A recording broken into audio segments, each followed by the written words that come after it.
Ok, takole. V začetku bi se rad kar vnaprej opravičil, danes imam nekaj težav, tako z dihanjem, kot z glasom, kot lahko slišite. Moj glas je sicer pogosto hripav, to je zaradi tega, ker imam tukaj v nosu pač ene polipe iz rastline, ki mi preprečujejo, da bi v glavnem dihal skozi nos, potem diham skozi usta in to prinese za sabo vse sorte težav, povezanih tudi z astmo in tako naprej. Kdaj bom imel slab dan, začutim takoj zjutraj, ko se zbudim, ko v ustih začutim tisto žerjavico, ne. Kaj to pomeni? To pomeni, da sem dihal verjetno ponoči skozi usta, ker skozi nos ni šlo, nosne poti dihalne so bile zaprte. In ko se enkrat zjutraj zbudim z žerjavico v ustih, vem, da bom imel v tistem dnevu nekaj težav v zvezi z dihanjem. Kar se tiče vstajanja, mi je padlo na pamet, da že dolga leta, zdaj že povsem nezavedno, nekoč očitno zavedno, da sem si to navado privzgojil, torej da že dolga leta nezavedno absolutno vstanem z desno nogo. Zdaj, moja postelja je postavljena tako, da bi, če rečem v narekovajih po naravni poti, vstal na levo nogo, ne? Ker spim na taki strani postelja, da bi vstal običajno z levo nogo. Vedno. Naj si bo to ob 2 ponoči, če grem na stranišče, naj si bo to ob 5 zjutraj, ko vstanem, ali kadarkoli poskrbim za to, da je prva noga na tleh desna. Zakaj tako? Zaradi tega, ker sem nekoč si zabil v glavo, da jaz z levo nogo ne bom vstajal, ker se veste, kako rečejo, ko je kdo zopran tečen, ko mu kaj ne gre, ko teži drugim, potem rečejo si danes z levo nogo vstal, ne. Tako da imam to navado že od nekdaj, vedno z desno nogo vstajam, ne glede na to, bom tisti dan lahko lepo dihal, ali bom imel svoj glas, ali bom hripal, ali kakršnekoli druge razloge, ki bi jih človek lahko imel, zakaj vstati z levo ali pa zakaj vstati z desno nogo. Me zanima, če ima kdo od vas mogoče kakšno tako navado, ki si jo je nekoč prvi vzgojil, potem je pa prišla sama od sebe v podzavest in jo zdaj, brez da bi razmišljali, pač delate, opravite. Recimo, ali pa nek vrstni red v dnevu. Jaz imam recimo, ko vstanem, vedno pridem najprej iz spalnice v dnevno, kjer imam tale kompjuter, o katerem zdaj govorim, prižgem kompjuter, grem v kuhinjo, pristavim za kavo in grem potem v WC ter v kopalnico na jutranje umivanje. Ko pridem nazaj, voda že vre, skuham kavo in potem počasi dnevu naproti. Zdajle nič ne vidim, da bi kdo od vas imel kakšno tako navado, vsaj zapisal je ni. Mogoče, če bi kdo želel v živo povedati, ga unmutam, pa bi povedal tako. Ima kdo od vas kakšno privzgojeno navado, kakšen določen vrstni red, ki ga vsak dan pač prakticira, ne?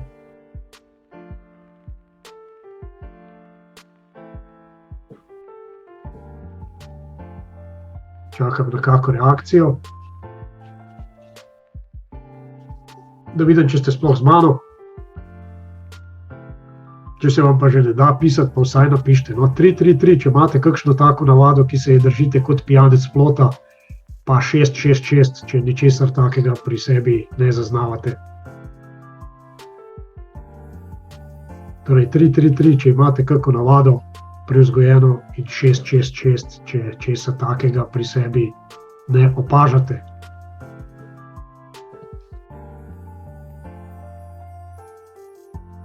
Alenka, Andrej, Boštjan, David, Henrik, Katja, Mitja, Simona. No, vse počas bo pa šlo. Mitja nima nobene takih navad, Katja pravi vsako jutro najprej 6 deci vode, rahlo muziko, svečke in tibetanske vaje, potem pa na jurišu nov dan. Evo, to je. A je že to že podzavestno, je treba še razmišljati o tem, Katja? Kako gre to?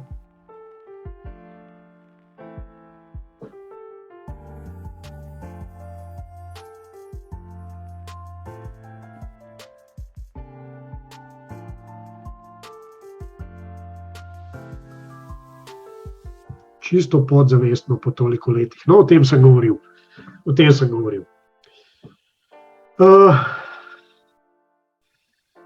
Dajte mi povedati, če zdaj vidite na vaših ekranih sliko enih lastovk. Lepo prosim.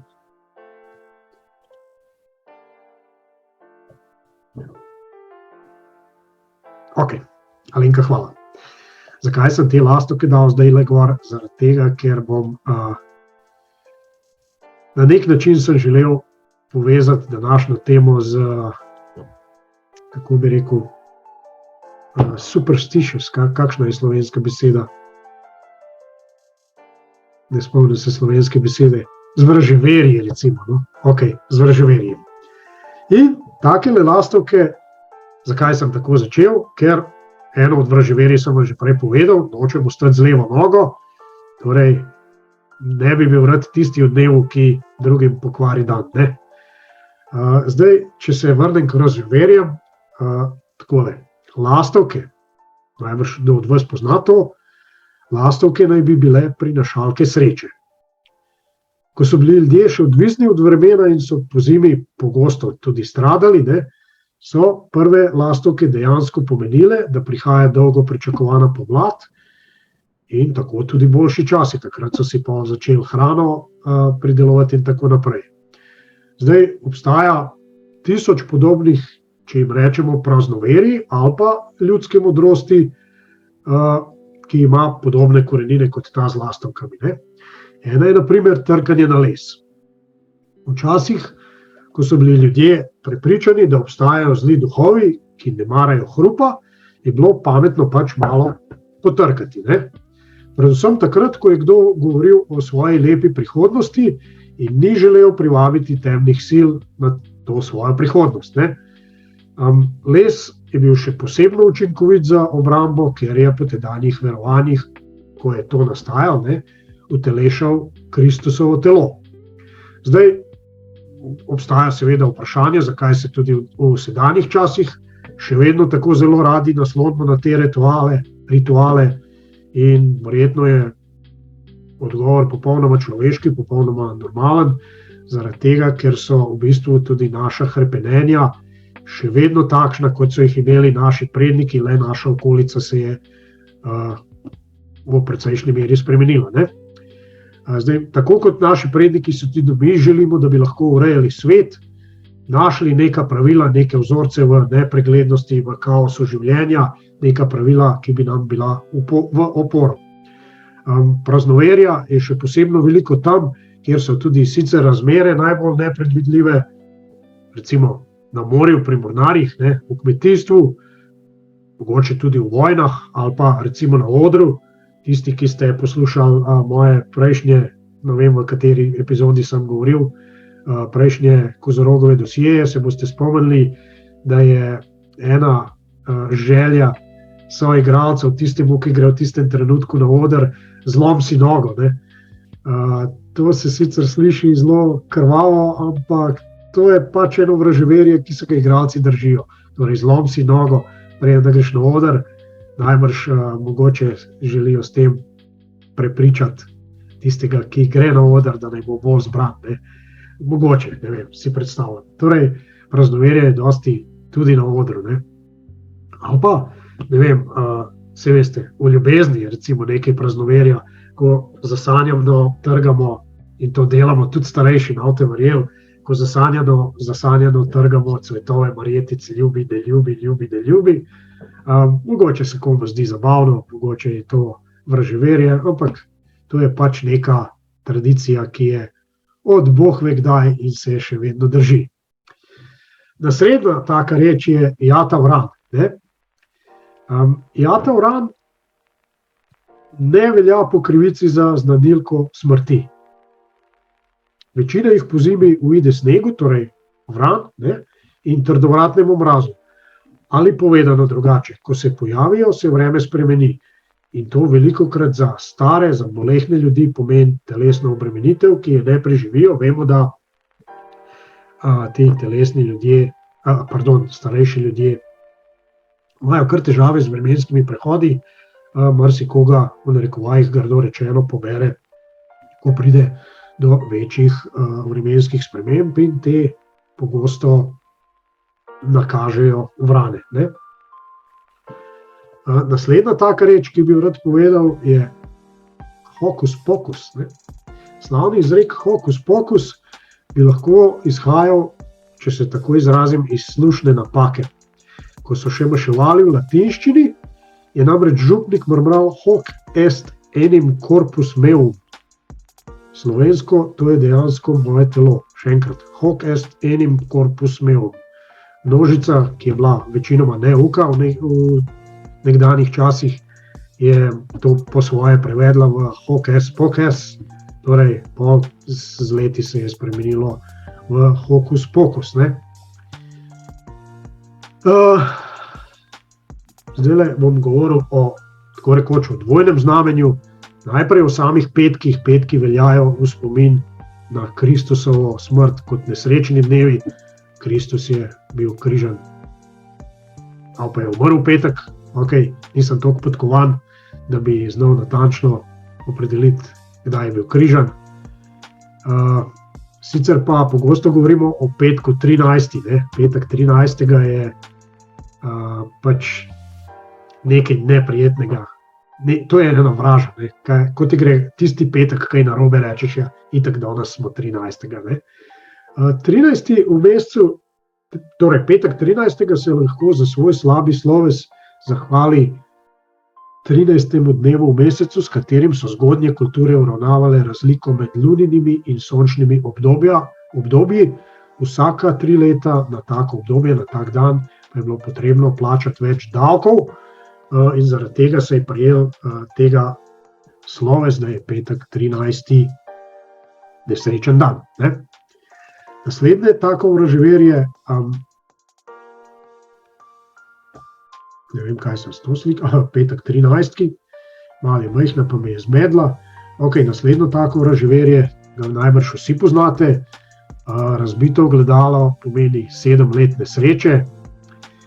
Če povem na svojem primeru, jaz sem zdaj bo že kmalu 30 let delal tukaj v bližnjem domu, v DSO-ju, kot mu danes rečejo, domu starejših občanov, sem bil vzdrževalec.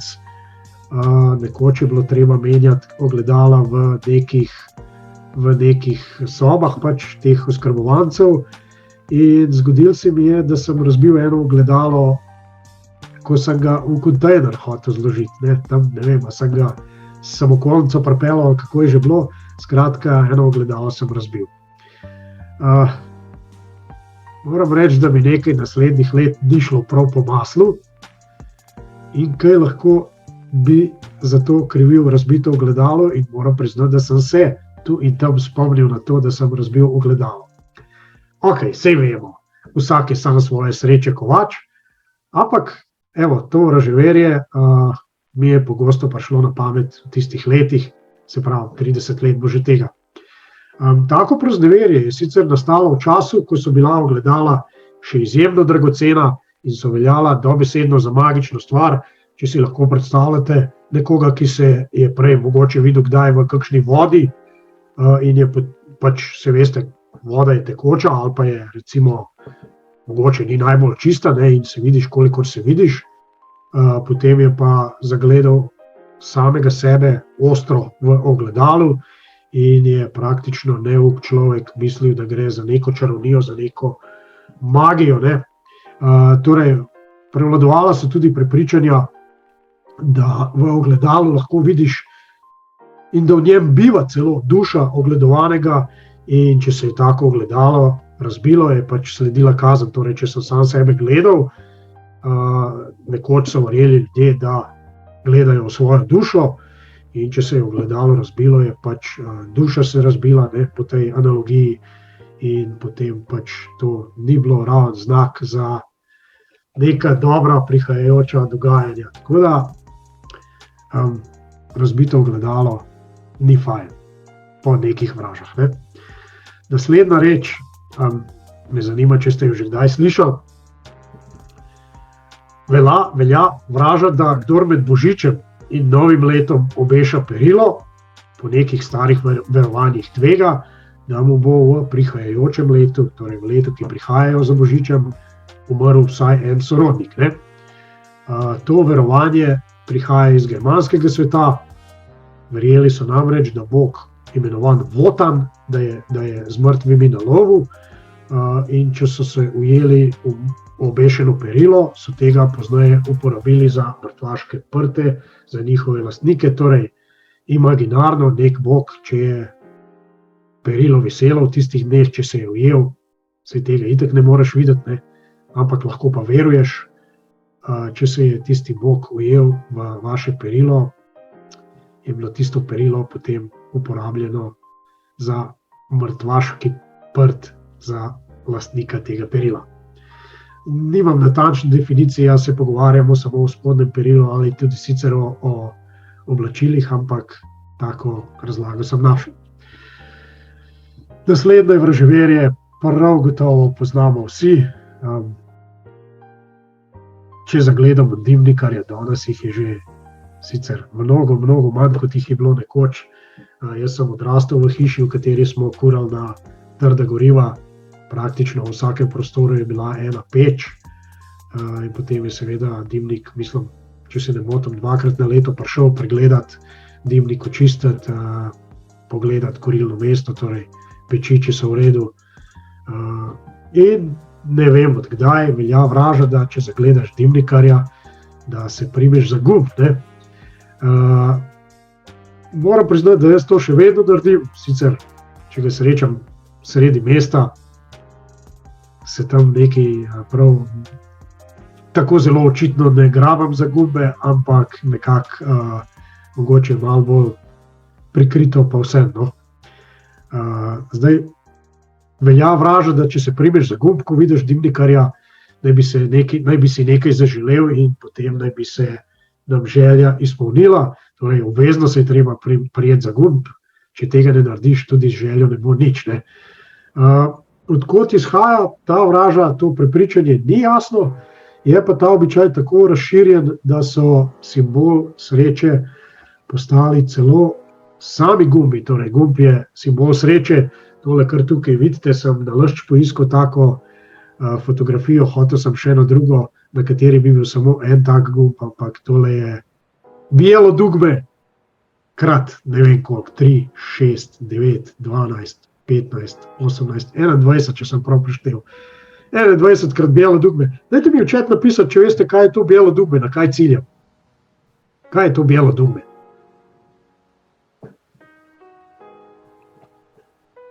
Da vidim, če bo kdo vedel. Pa sem samo jaz toliko star, da bi vedel, na kaj ciljam. Z bijelim dugmetom. Alenka je dala 2 razlagi. Okay, beli gumb ali pa en rock band iz nekdanjih časov Jugoslavije. Drži, oboje drži. Bijelo dugme je torej hrvaški izraz za beli gumb. To je bila ena najpopularnejših glasbenih skupin v nekdanji Jugoslaviji.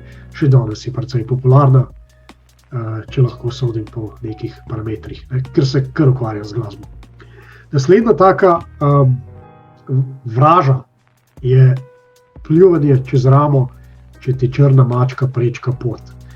Priznam, zdajle ugotavljam, da sem v bistvu zelo vraževeren, priznam, da jaz to počnem, ne. Ker se mi to pogosto zgodi v avtu, torej se pelješ in čez cesto leti mačka, je malo neroden pljuvati, ker pluneš v šipo, ne. Torej je pametno, če prej daš šipo dol, pa pametno je, če si pozoren, da ne boš plunil nasproti vozeče avto, ali pa ne vem, Bog ne daj v koga, ki ga lahko še zadaneš, ne.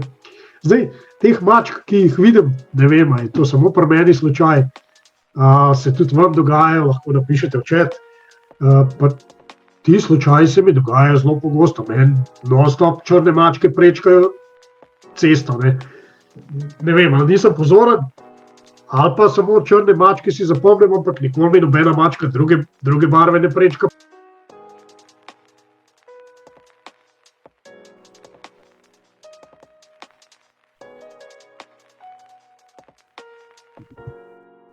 Henrik, trenutno si samo ti na liniji, upam, da me slišiš. Pojma nimam, kaj se je zgodilo. Link je kar mrknil sam od sebe.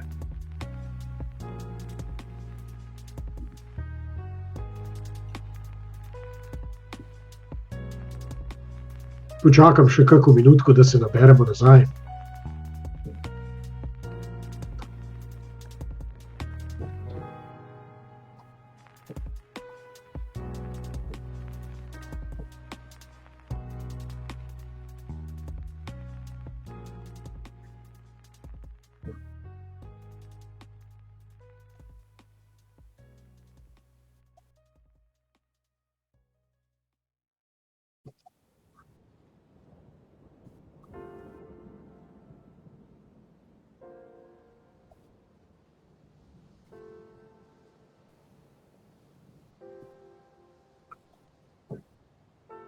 Ok, nekaj nas je že nazaj. Upam, da me v redu slišite, upam, da tudi vidite tole črno mačko, tako kot prej, ko smo ostali brez povezave, pojma nimam, kaj se je zgodilo. Jaz nisem ničesar pritisnil, tudi roke nisem imel blizu, tako da očitno je šlo za neko tehnično težavo. Upam, da me slišite, vidite, pa da vidite tudi torej na vaših ekranih tole črno mačko. Če jo vidite, dajte mi prosim 444 v chat.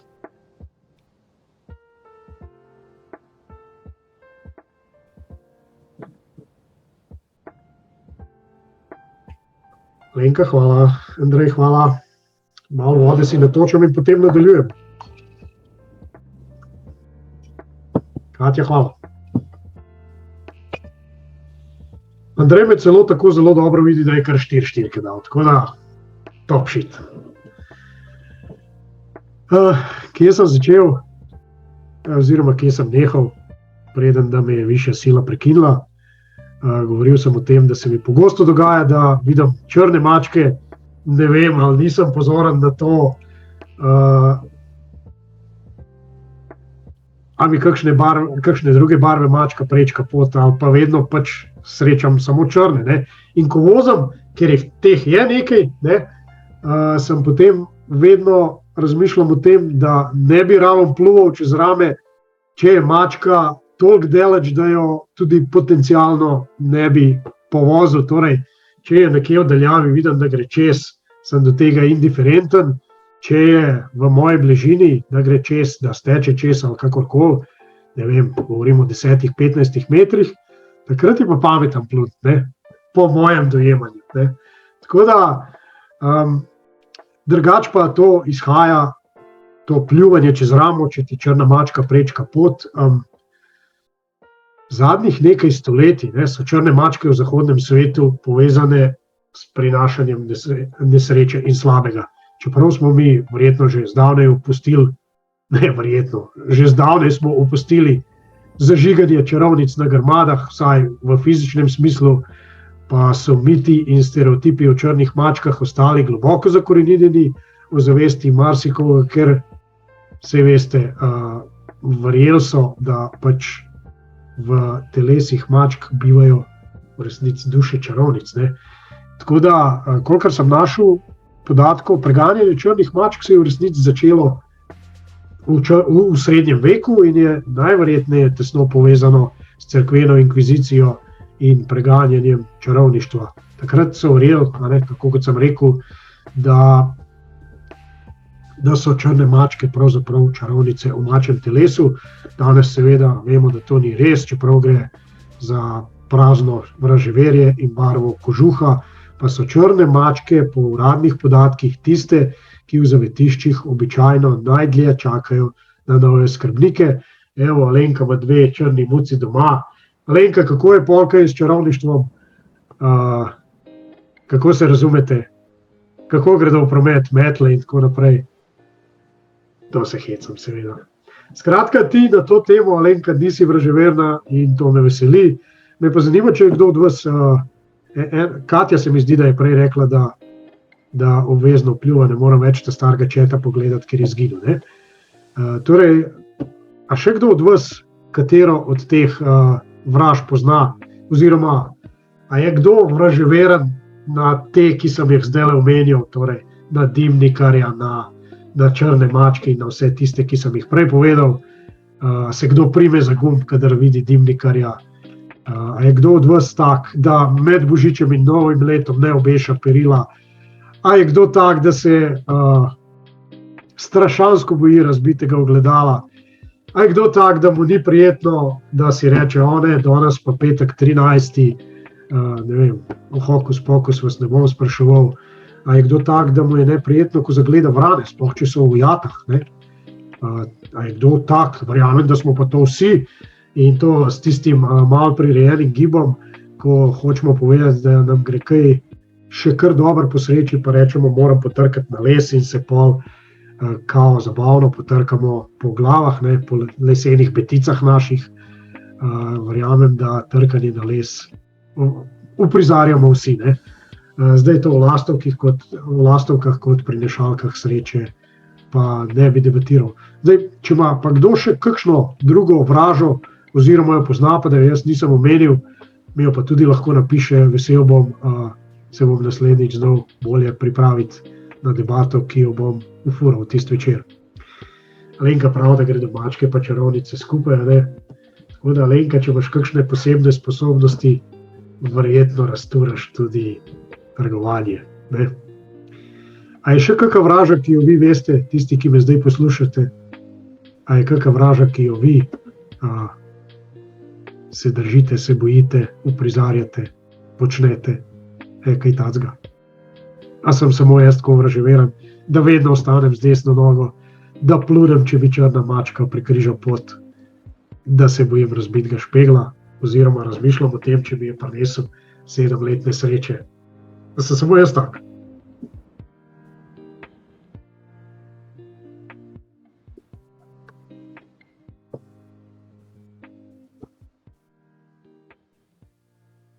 Tale tema vam ne gre preveč od tipkovnice ali pa vam ni zanimiva, ali vas pa ne znam dobro vprašati.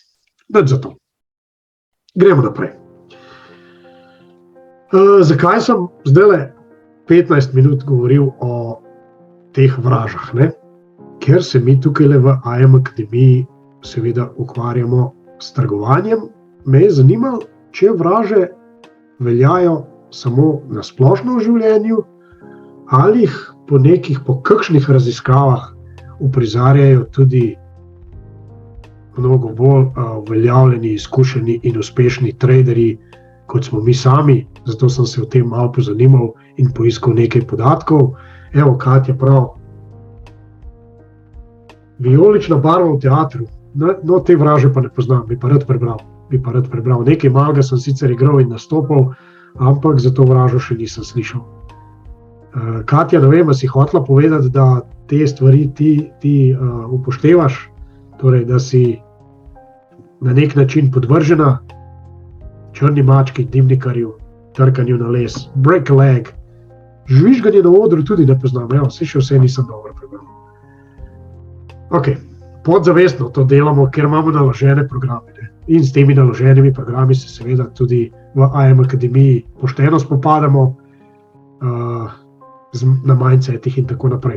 Torej, če se vrnem k temu, kaj sem začel govoriti, in sicer našel sem nek članek, a vi vidite to, kar vam kaže? Seveda, zdajle kaže Wall Street, ne?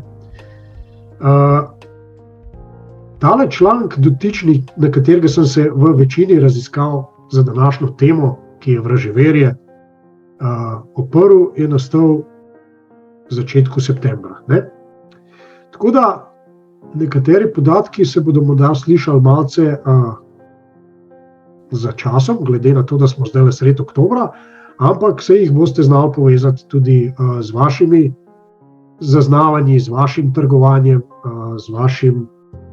z vašimi zapiski, če jih delate in tako naprej. Če boste hoteli, boste o teh zadevah razmišljali. Torej, trgovci in vlagatelji na Wall Streetu so imeli letos precej buren avgust, ne? Zato so težko pričakovali začetek novega meseca, torej septembra. Nov mesec je bil pa september, ki je pa v preteklih desetletjih bil pogosto zelo težaven za trgovanje. Tega jaz nisem vedel, to sem zvedel v zadnjih dneh, ko sem se pripravljal na Kozorogove dosjeje. Torej, govorimo o nekih statističnih podatkih, ne? Zato je bilo zelo pogosto slišati med temi profiči na Wall Streetu stavke, kot so trgovanje v obdobju back to school. Se veste, kdaj je back to school, začetek septembra, ne? Nazaj v šolo. to je ameriški izraz, s katerim nas obilno pumpajo tudi v Sloveniji.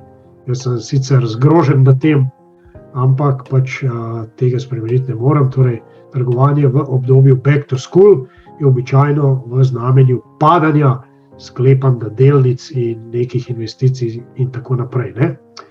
Naslednja trditev, ki je bilo pogosto slišati, ne pozabite, da je september vedno nekoliko slabši in podobno. Ne? Zdaj, mene pa zanima, ali gre pri opisanem za dejstva, ali gre le za trgovalno, tako imenovano trgovalno borzno vraževerje. Našel sem, če se ne motim, 8 hipotez, bomo videli, koliko jih bom naštel, ki so jih pač ti traderji, neki raziskovalci, dogajanj na borzi obdelali in mogoče je kdo od vas že naletel na ta vraževerja. Vemo, da nas učijo, da nekateri v ponedeljkih ali pa ob petkih ne tradejo. Ne? Vemo, jaz sem že slišal v IM Akademiji, da nekateri v prvem tednu v mesecu ne trgujejo. Seveda to bazira na nekih podatkih ali pa izkušnjah, ne?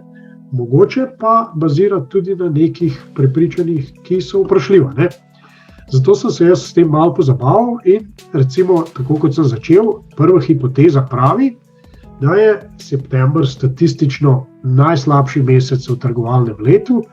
V septembru je opravljenih najmanj uspešnih transakcij poševnica tradov. Ne?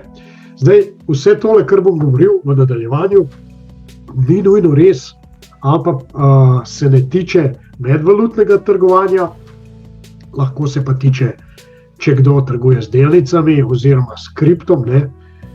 Zelo močne povezave sem našel med temi hipotezami in v določenih primerih trgovanjem s kriptom. Torej, raziskovalci so ugotovili, da je bila povprečna odstotna sprememba od leta 1928 do leta 2015 samo 1%.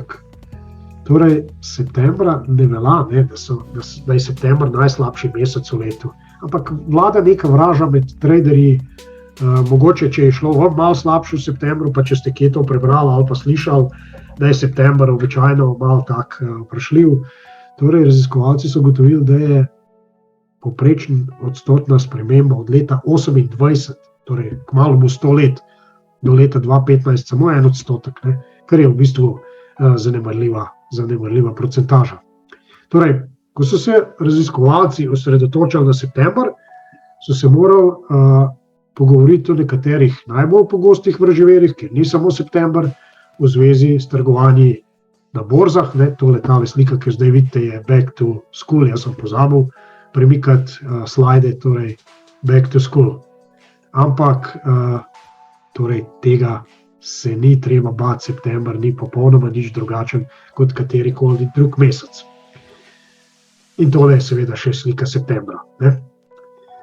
Naslednja hipoteza, ki so jo postavili, menda v Ameriki velja, da je začarana ura od 14. do 15. ure. Glede na to, da se opiram na ameriški članek, verjamem, da gre za ameriški čas. Glede na to, da je borza v New Yorku, verjamem, da gre za čas, ki je na vzhodni obali, torej nekje 8 ur za nami. Ne? Eden od raziskovalcev je povedal, da ko je še delal v Galeon Group, so tam vedno pozorno spremljali trgovanje med 2. in 3. uro popoldan, to je, tako kot sem rekel, med 8. in 9. uro zjutraj pri nas. Ne? Ta omenjena Galeon Group je bila ena največjih družb za upravljanje hedge skladov na svetu. Upravljala je več kot $7 milijard, preden je v tisti znameniti krizi pred 15 leti, torej uradno, preden se je leta oktobra 2009 zaprla. Ne? To podjetje, torej Galeon Group, je bilo leta 2009 središče škandala trgovanja z notranjimi informacijami, ki je kasneje pripeljal do njegovega padca. In zdaj, če se je razmerje torej nekih delnic, blaga, naravnih dobrin, fiat valut, česar hočete, če so se razmerja, ki so jih v tem času opazovali, dvigovala navzgor, je to običajno pomenilo, da se bo trg zaprl za tisti dan pozitivno, zato so kupovali delnice ob 15. uri in se na to zanašali na uspešen zaključek. Raziskovalci so ugotovili, da statistično ni moč dokazati, da bi omenjeno držalo. Delovalo je, dokler ni prenehalo. Torej, lahko imaš ti po 15. uri oziroma po 9. uri po našem času neke dobre rezultate, ampak to deluje, dokler ne neha delovati. Ne? Po mnenju raziskovalcev, a bi se torej določenih ur morali bati, oni pravijo, da prav gotovo ne. Zdaj, mogoče je to komu kontradiktorno s tem, kar nas učijo v IM Akademiji, torej najboljše ure za trgovanje so od do, ne? Ampak jaz mislim, da to moje in trditve teh raziskovalcev ne zanika. Najboljše ure so verjetno res od do. To pa ne pomeni, da bi se določenih ur morali bati, torej, kje pa piše, da po našem času od 8 do 9 zjutraj ne moreš upraviti nekih uspešnih tradov, prav jaz sem jih v zadnjih dneh nekaj uspešnih upravil. Tako da, a bi se torej določenih ur moral bati, raziskovalci pravijo, da prav gotovo ne. Naslednja hipoteza, tudi jaz sem jo uporabil pred nekaj dnevi. Mlada luna proti polni luni. Nekateri zagovarjajo teorijo, da je trgovanje v obdobju mlade lune praviloma zelo dobro, medtem ko naj bi bilo v obdobju polne lune zelo, zelo slabo. Ni statističnih dokazov, ki bi podpirali to teorijo, če pa morda obstajajo, jih pa jaz nisem našel. Ne? Zdaj, za vsak slučaj, če želite zadeve preizkusiti, polna luna je ravno mimo, se pravi, še ni en teden, bila je 9. oktobra, mlaj bo 25. oktobra, lahko ste pozorni na to, naslednja polna luna bo pa 8. novembra. Pa mi boste pol povedali, je bilo res v obdobju polne lune zelo, zelo slabo trgovanje in v obdobju mlaja, se veste, ko bo luna začela rast, ko se začenja neko novo obdobje, če je bilo takrat načeloma vaše trgovanje boljše, me res zanima. No? Raziskovalci pravijo, da polna in mlada luna nimata vpliva na naše trgovanje. Naslednja hipoteza, na prvi pogled se nas ne bo tako dotikala, ampak glede na to, da se tiče trgovanja na borzah, ki so v veliki meri last določenih ljudi, ki jih bom zdaj omenjal, se nas še kako tičejo. Torej, četrta hipoteza pravi, prodajte na Roš Hašana in kupujte na Jom Kipur. Mogoče te dva izraza nista preveč domača, torej Roš Hašana ali pa tudi Roš Hašona je judovsko novo leto, ki se praznuje na prvi in drugi dan meseca Tišrija, to je 7. mesec judovskega koledarja, po gregorijanskem koledarju je pa Tišri v obdobju od septembra do oktobra. Torej, takrat, če imate neke delnice ali pa nek kripto ali pa nekaj hipoteza vraža, pravi, da takrat prodajajte. Ne? Kar se tiče Jom Kipurja, zato ste pa najbrž vsi slišali, pogosto se omenja v raznih filmih, Jom Kipur je najsvetejši dan in najpomembnejši praznik judovske religije. Datumsko je ravno tako uvrščen v 7. mesec judovskega koledarja, praznovanje pa se obeležuje s 25-urnim postom in delo v času Jom Kipurja je prepovedano. Ne? Eno od vrževeri, ki se vedno znova pojavlja v debatah o tradanju, pravi takole.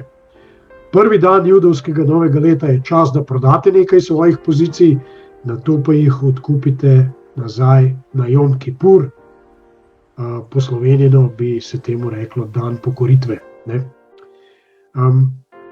Ta trgovina, ne boste verjeli, torej tako početje bolj pogosto deluje kot ne. Roš Hašana je letos sovpadala z mlajem, v principu lani, ne letos, ne, od 13. do 15. septembra, Jom Kipur pa je bil od 22. do 23. septembra, ne vem, če je kdo od vas takrat že trgoval, oziroma če ima pri roki podatke za trgovanje v tem obdobju. Zdaj, a bi morali te zadeve upoštevati ali ne, po mnenju raziskovalcev da. Po mnenju raziskovalcev da. Ne? Torej, pazite na to obdobje, če želite verjeti raziskovalcem ali pa slediti vražam. Ne? Naslednja hipoteza pravi, ta je pa zdaj aktualna, ne? Kupujte oziroma vlagajte, če govorimo o nekem daljšem časovnem obdobju, takrat, ko začnejo grmeti topovi, zdaj le kar dobro grmijo, ne? Dobar mogoče ni primerna beseda, ampak kar močno grmijo. Ne?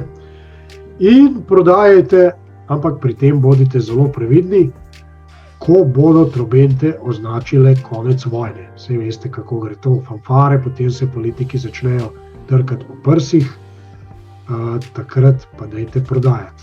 To je ena vraža. Ne? Vojna v principu velja vedno nekaj dobrega za borzo. Razlog je v tem, da je na trgih veliko tveganja in negotovosti, ko grejo države torej v vojno. To povzroči razprodajo trga in ustvarja vedno nižje in nižje vrednosti delnic. Zato jih je takrat pač pametno kupovati, ne? Ko imajo nizko vrednost. Tudi za kripto. Menda tako velja. In v trenutku, ko trobente oznanijo, da je vojne konec, strah izgine, pride do novega zakona in takrat seveda zrastejo vrednosti, takrat se jih splača prodati. Ne? Zdaj, če to nameravate, če znate trenutek najdete in naredite velik profit. Ne?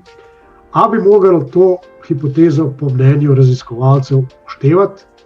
Po mnenju raziskovalcev da.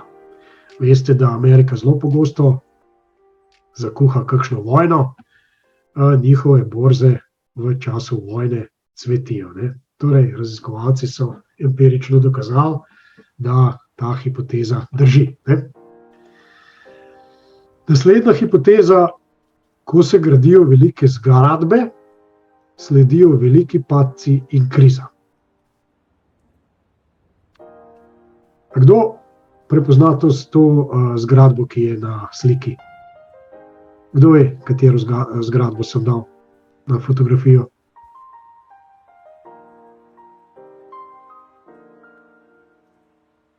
Ok, ta čas, ko čakam, če kdo prepozna. Torej, še enkrat ponovim hipotezo. Ko se gradijo velike zgradbe, sledijo veliki padci in kriza. Hipoteza se zdi smiselna, saj opozarja na odlično obdobje. Načrte za gradnjo največje stavbe na svetu namreč delaš takrat, ko je dobro, ne, ko je vse cvetoče. Takrat delaš, kadar nimaš denarja, takrat se ne lotiš izdelovanja najvišje stavbe na svetu. Zdaj, ko je vse dobro, si neki vlagatelji, investitorji valjda predstavljajo, da bodo zadeve za vedno enako dobre, vsaj tako si želijo. In veliko primerov je za to. Ne? Chryslerjeva stavba nekdanja ali pa Empire State Building v Ameriki sta bili dokončani torej več kot 100 let nazaj, pred veliko depresijo. Sears Tower je bil dokončan leta 1974, pa je sledil na to 2 leti trajajoč najnižji borzni indeks, tako imenovan Dow. Verjetno ste že slišali za njega. Petronas Towers v Maleziji so zgradili leta 1997, potem je posledil padec državne borze, sesula se je. Malezijska državna borza se je sesula pod tistem, ko je bil izgrajen Petronas Towers, torej v Maleziji. Od leta 2008 si je Dubaj lastil pravico do hvale z najvišjo stavbo na svetu, in to je ta stavba, za katero nihče od vas ni vedel, katera je. Burj Khalifa, to je najvišja trenutno uradna stavba na svetu. No, in ko je leta 2008 Burj Khalifa bil odprt, je uganilste sledil zlom borze. Takrat tudi velika svetovna kriza. Burj Khalifa v Dubaju je uradno najvišja stavba na svetu, visoka je 828 metrov. Zdaj imam pa en podatek za vas. V Džedahu, v Saudski Arabiji, že od leta 2013 gradijo tako imenovani Jeddah Tower, ki bo nad zemljo imel 167 nadstropij in bo visok natančno 1000 metrov, pardon my French, ampak jebeni kilometer v zrak. Ne? Kaj bo sledil? Kaj mislite, kaj bo sledil, ko bo ta tower nekoč odprl? A bi moral hipotezo o zlomih na borzah upoštevati takrat, ko zgradijo neke najvišje stavbe na svetu? Po mnenju raziskovalcev, da. Torej, ko se taka stavba zgradi, bodite pozorni, takrat lahko pride do zloma borz, takrat je pametno vedeti, kaj počneš na trgu. Ne? Naslednja hipoteza, ta se bo marsikomu zdela zanimiva, sploh v luči dogodkov v zadnjih 2, zdaj že skoraj 3 letih. Ne? Torej, 7. hipoteza pravi, zakoni o zdravstveni mafiji. V svetu zdravstva so informacije vse. Ne? Na zdravstvenih konferencah je skoncentriranih veliko informacij, teorija pa pravi, kupite delnice zdravstvenega varstva, torej nekih zavarovalnic in tako naprej, pred januarsko konferenco velikega, gigantskega zdravstvenega konglomerata JP Morgan, o tem ste že slišali, ne? In da to maja ali junija prodajte te iste delnice teh istih zavarovalnic. To je ravno nasprotno kot sezona orkanov. Ne? Če veste, kdaj orkanov načeloma ni, najbolj so značilni za Severno Ameriko in kdaj orkani so. Torej, obratno od tega je treba postopati na borzah, če razmišljate o teh zavarovalniških poslih. Ne? Raziskovalci so sicer ugotovili, da to vrstno trgovanje z delnicami ne reagira vedno v skladu z navedeno hipotezo, torej, a bi moral hipotezo o sledenju velikim zdravstvenim konferencam upoštevati, po mnenju raziskovalcev ne. Ne? Tako da te naše zavarovalnice, ki sicer tudi mlatijo kar dobre denarje, nisem še zasledil, da bi lahko trgoval z njihovimi delnicami, ampak tako kot pravim, nisem še zasledil, najbrž se da. Ne? Naslednja hipoteza, Super Bowl. To je mogoče za nas Evropejce malo bolj nezanimiv dogodek, glede na to, da je izrazito ameriško obarvan, ampak gre, kot Američani radi rečejo, za največji športni dogodek na svetu. Ne? Tam tudi nastopajo največje zvezde svetovne, tam je tudi reklama 10-sekundna, 15-sekundna v odmorih za reklame vredna po mnogo milijonov dolarjev. Ne? Tako da gre za silne denarje, ki se stečejo v ta dogodek, tako imenovani Super Bowl. Super Bowl je v principu zaključna tekma lige NFL, torej lige National Football League, ameriškega nogometa, kar je različica evropskega ragbija. In ta tekma seveda odloča prvaka lige.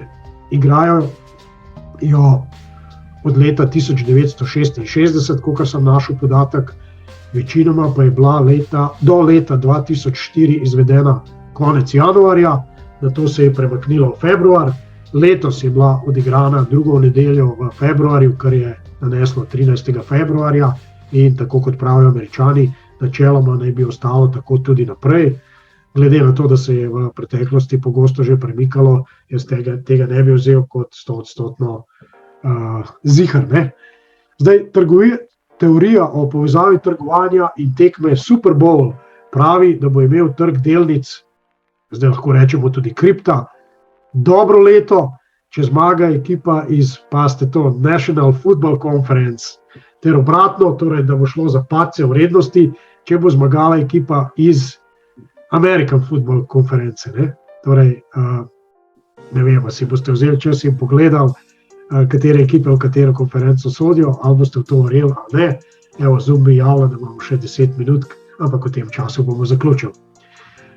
Od leta 1967 do leta 2003 je ta hipoteza, torej, če zmaga ekipa iz National Football Conference, bodo vrednosti rasle, in če zmaga iz American Football Conference, vrednosti padejo.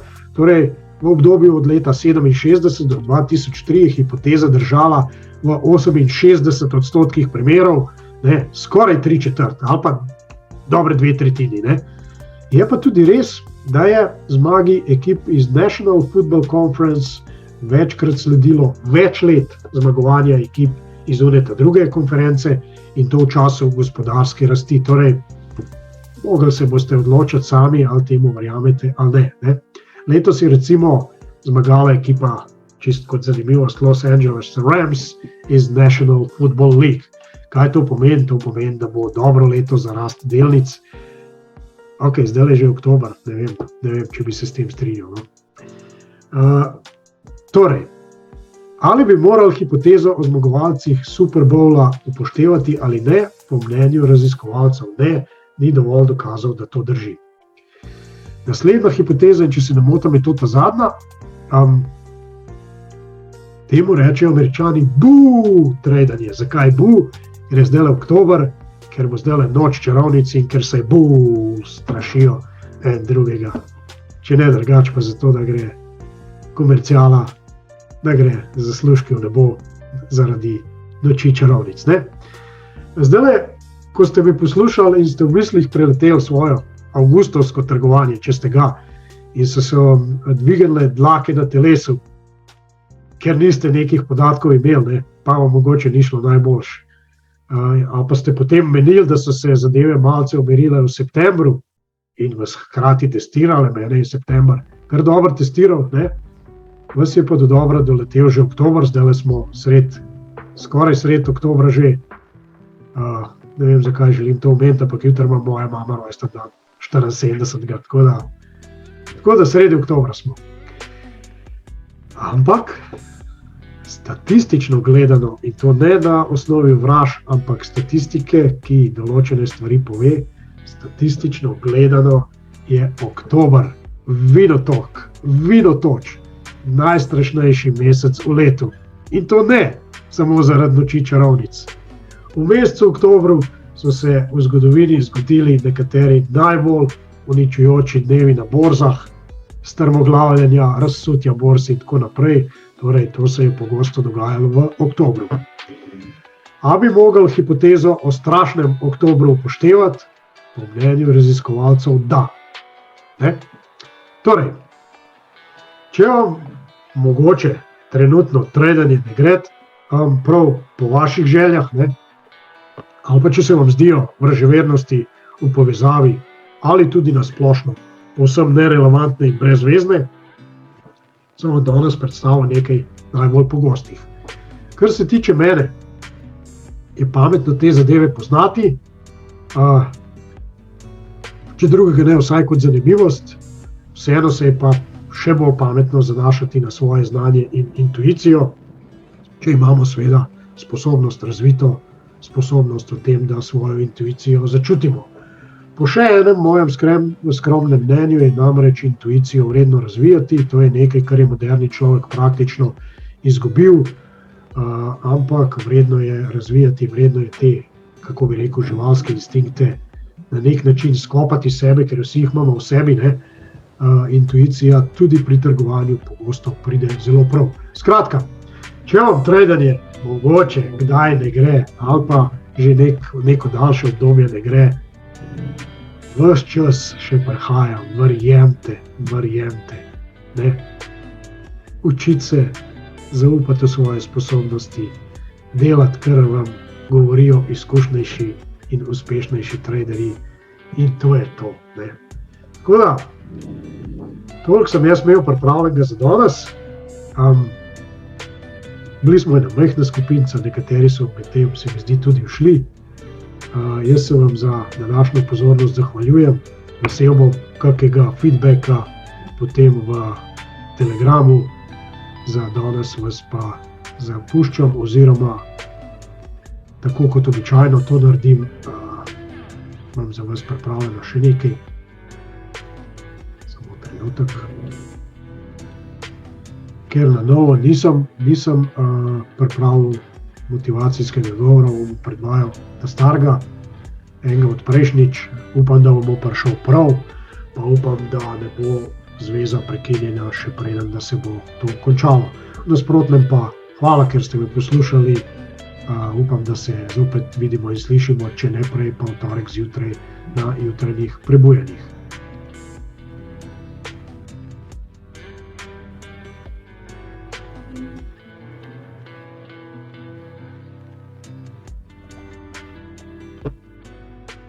Prevzemite odgovornost za svoje življenje. Ne iščite izgovorov, ne krivite nobene druge osebe ali česarkoli drugega. Prevzemite nadzor nad svojim egom. Ne skrivajte se pred resnico zaradi svojega občutljivega ponosa.